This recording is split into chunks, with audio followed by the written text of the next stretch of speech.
பிள்ளைய படிச்சுட்டு வெளிநாட்டில் வேலையில் இருக்குங்க.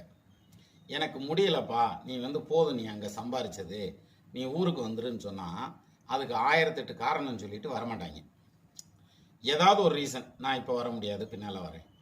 ஒரு ஸ்டேஜில் பெற்றவங்களுக்கு ஏக்கம் ஆயிரும், பிள்ளைய பக்கத்தில் நம்ம இருக்க மாட்டோமா அப்படின்ட்டு.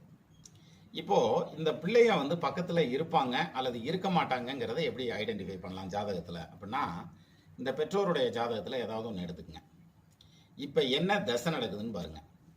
அந்த தசைக்கு 5ஆம் இடத்ததிபதியும், இப்போ குரு தசை நடக்குது அல்லது சனி தசை நடக்குன்னா, தசை நடத்துகிற கிரகம் எங்கே இருக்கோ அதுக்கு 5ஆம் இடத்ததிபதியும் குருவும் இந்த தசை நடத்துகிற கிரகத்துக்கு மறைஞ்சிருந்ததுன்னா நிச்சயமாக அந்த திசையில் இந்த பசங்களோட நீங்கள் இருக்கிறதுக்கு வாய்ப்பு இல்லை. அவங்க அங்கே தான், நீங்கள் இங்கே தான்.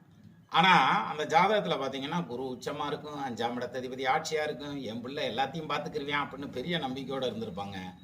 ஆனால் அந்த தசை நடக்கிறப்ப என்ன மாதிரியான எஃபெக்ட் வரும் அப்படிங்கிறது தான் நம்ம அந்த எந்த தசை நடக்குதோ அந்த தசை நடக்கிற கிரகத்திலேருந்து எடுத்து பார்த்தோம்னா பர்ஃபெக்டாக பலன் வந்துடும்.